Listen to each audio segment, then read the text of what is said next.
Terminons ce journal avec une affaire qui fait débat au Burundi, pays passionné par le football. Elle était l'une des rares femmes à la tête d'une fédération nationale de football. La burundaise Liliane Sekera a perdu son poste et beaucoup y voient la main des autorités pour placer leur candidat. C'est un ex-rebelle membre du parti au pouvoir qui a pris la place de l'ancienne basketteuse. Liliane Sekera avait mouillé le maillot pour réaliser son rêve, décrocher un troisième et dernier mandat à la tête de la Fédération de football du Burundi. Mais les 56 délégués d'associations provinciales du pays ont brisé ce rêve en confiant la gestion de la fédération à un sénateur du parti au pouvoir. Un peu plus d'une semaine après sa défaite, la charismatique burundaise de 46 ans ne s'est toujours pas exprimée publiquement.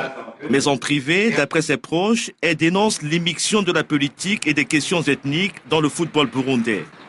Des accusations auxquelles le ministre des Sports réagit pour la première fois. Qu'il y a une main politique derrière, je ne peux pas le confirmer ni l'infirmer, mais je tiens à dire aux gens, aux uns et aux autres, qu'en réalité, la politique ne se désintéresse jamais de la chose sportive. Malgré son éviction de la présidence de la fédération burundaise, Liliane Sekera demeure membre du comité exécutif de la Fédération internationale de football association. Elle conserve aussi son siège au comité international olympique. Cette double casquette lui permet de garder une certaine influence auprès des autorités de son pays.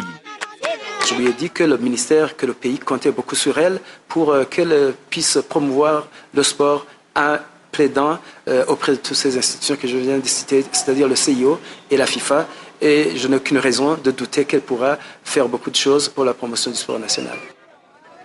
Les autorités du Burundi appellent le nouveau président de la Fédération de football à travailler avec Liliane Sekera et l'équipe sortante.